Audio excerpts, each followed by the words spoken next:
مسلم بن عقیل۔ اہل کوفہ نے امام حسین علیہ السلام کو مختلف پیغامات بھیجے کہ ہم نے آپ کی خاطر اپنے آپ کو بیعت سے روک رکھا ہے، ہم یزید کے والی کے پیچھے جمعہ نہیں پڑھتے، آپ ہمارے پاس تشریف لے آئیے۔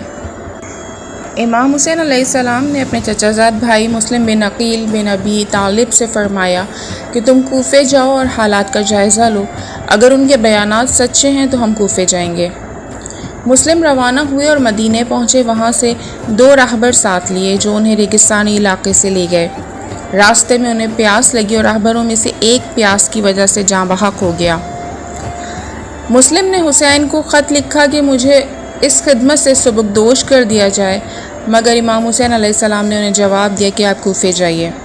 مسلم کوفے روانہ ہوئے اور وہاں پہنچ کر اہل کوفہ میں سے ایک شخص کے ہاں قیام کیا جس کا نام مسلم ابن اوسجہ اسدی تھا۔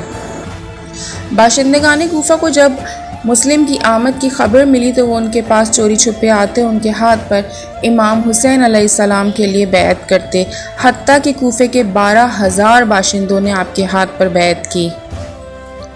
یزید ان دنوں ابن زیاد سے خفا تھا اور بصرے کی گورنری سے بھی اسے معزول کرنے کا قصد کر رہا تھا۔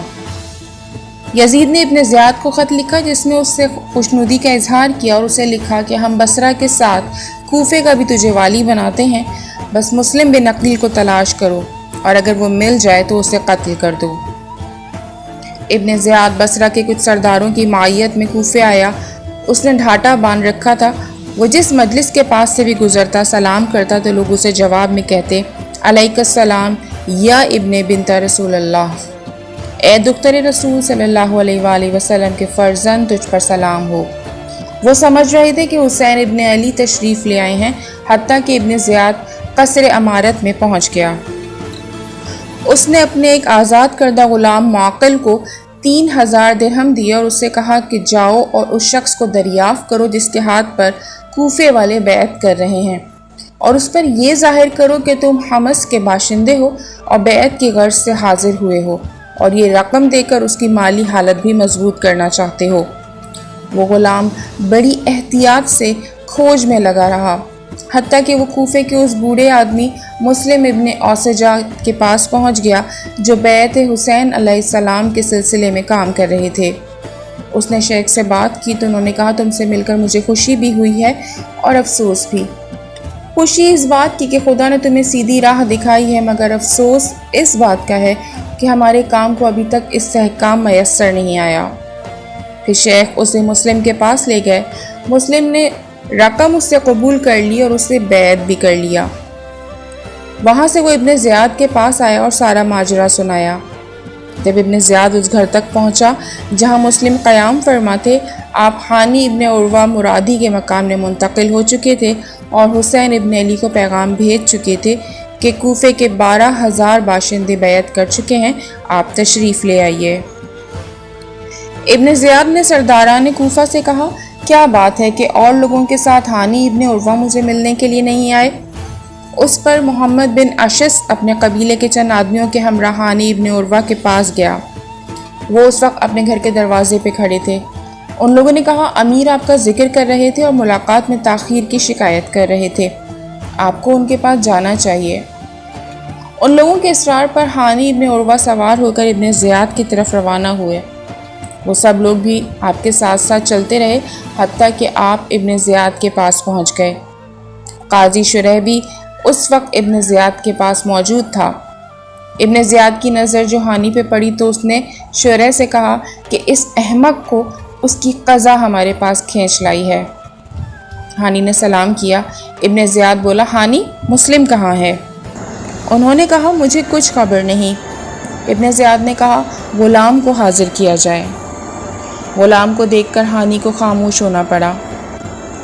آپ نے ابن زیاد سے کہا خدا کی سنوار ہو امیر پر، میں نے انہیں اپنے گھر نہیں بلایا تھا بلکہ وہ خود تشریف لائے اور اپنا آپ میرے حوالے کر دیا۔ ابن زیاد نے کہا اسے میرے پاس حاضر کرو۔ ہانی کہنے لگے خدا کی قسم اگر وہ میرے پاؤں کے نیچے بھی ہوتے تو میں ان پر سے قدم نہ اٹھاتا۔ ابن زیاد نے حکم دیا کہ ہانی کو میرے قریب کرو۔ لوگ ہانی کو قریب لے گئے تو ابن زیاد نے ان کے ابرو پر چھڑی ماری۔ ان کا ابرو زخمی ہو گیا۔ آپ پہرے دار کی تلوار کی طرف جھپٹے کہ اسے میان سے نکال لیں، مگر انہیں پیچھے ہٹا دیا گیا۔ ابن زیاد بولا، اب خدا نے تیرا خون حلال کر دیا ہے۔ حکم دیا کہ انہیں محل کے فلاں حصے میں قید کر دیا جائے۔ رسول اللہ صلی اللہ علیہ وآلہ وسلم نے فرمایا تھا، خون مسلم حلال ہونے کی صرف 3 صورتیں ہیں: قصاص، زنا یا ارتداد۔ مسلم دور یزید میں یہ چوتھا طریقہ ایجاد ہوا کہ پہلے اشتعال دلاؤ، مارو، پھر جب مظلوم اپنی مدافعت میں ہاتھ اٹھائے تو اس کا خون حلال ٹھہرا کر قتل کر دو۔ جو ہی یہ خبر قبیلے مزہج کو ملی، محل کے دروازے پر ایک ہنگامہ مچ گیا۔ ابن زیاد نے شور سنا تو پوچھا، یہ کیا ہو رہا ہے؟ لوگوں نے بتایا کہ یہ قبیلہ مزہج کے لوگ ہیں جو ہانی کی گرفتاری پر احتجاج کر رہے ہیں۔ ابن زیاد نے قاضی شریح سے کہا، تم ان لوگوں کے پاس جاؤ اور انہیں بتاؤ کہ میں نے محض تحقیقات کی غرض سے انہیں روک رکھا ہے، اور ایک غلام کو قاضی پر جاسوس مقرر کر دیا۔ شریح ہانی کے قریب سے گزرا تو ہانی نے اسے کہا، شریح خدا سے ڈرو، یہ مجھے قتل کرنے کے در پہ ہے۔ شریح باہر نکلا، محل کے دروازے پہ کھڑا ہوا اور لوگوں سے کہا، ہانی کو کوئی خطرہ نہیں ہے، امیر نے محض تحقیقات کی خاطر انہیں روک لیا ہے۔ یہ سن کر لوگ منتشر ہو گئے۔ جب مسلم کو خبر ملی تو انہوں نے نعرہ خاص بلند کیا۔ کوفے کے 4000 باشندے ان کے گرد اکٹھے ہو گئے۔ مسلم نے ہر اول دستے تیار کیے، پھر میمنہ اور میسرہ کو ترتیب دیا، خود لشکر کے قلب کی قیادت کرتے ہوئے ابن زیاد کی طرف روانہ ہوئے۔ ابن زیاد نے کوفے کے سرداروں کو شاہی محل میں اکٹھا کر لیا۔ جب مسلم شاہی محل کے دروازے پر پہنچے تو سرداران کوفہ نے اوپر سے جھانکا اور اپنے اپنے قرابت داروں کو سمجھانے، بجھانے اور انہیں لوٹ جانے کی تلقین کرنے لگے۔ مسلم کے ساتھی ایک ایک کر کے سرکنے لگے، حتیٰ کہ شام کے وقت صرف 500 آدمی رہ گئے، اور جب رات کا اندھیرا چھایا تو وہ بھی نکل گئے۔ مسلم نے دیکھا کہ وہ تنہا رہ گئے ہیں تو وہ بھی وہاں سے چل پڑے اور گلیوں میں ادھر ادھر پھرتے رہے، حتیٰ کہ ایک گھر کے دروازے پر اترے۔ ایک عورت باہر آئی، مسلم نے کہا، مجھے پانی پلاؤ۔ وہ پانی پلا کر چلی گئی۔ کچھ دیر کے بعد وہ باہر آئی تو کیا دیکھتی ہے کہ وہ دروازے پر ہی بیٹھے ہیں۔ عورت نے کہا، اللہ کے بندے، آپ کے یہاں بیٹھنے سے شک ہوتا ہے، آپ یہاں سے اٹھ جائیے۔ انہوں نے کہا، میں مسلم بن عقیل ہوں، تیرے ہاں کوئی ٹھکانہ ہے؟ اس نے کہا، ہاں ہے، آپ اندر تشریف لے آئیے۔ اس عورت کا لڑکا محمد بن اشعث کا آزاد کردہ غلام تھا۔ اسے جو ان کی آمد کی خبر ہوئی تو اس نے ابن اشعث کو اطلاع کر دی۔ ابن اشعث نے ابن زیاد کو مطلع کیا۔ ابن زیاد نے عمرو بن حریث المخزومی کو کوتوال اور ابن اشعث کے بیٹے عبد الرحمن کو مسلم کی گرفتاری کے لیے روانہ کیا۔ مسلم کو خبر بھی نہ ہوئی اور ان کے ٹھکانے کا احاطہ کر لیا گیا۔ جب مسلم نے دیکھا کہ وہ محصور ہو گئے ہیں تو وہ تلوار لے کر باہر آ گئے اور پولیس کے ساتھ مبارزت کی۔ عبد الرحمن بن محمد بن اشعث نے انہیں کہا، آپ میری پناہ میں ہیں۔ اس کے بعد وہ انہیں ہاتھ سے پکڑ کر ابن زیاد کے پاس لے آیا۔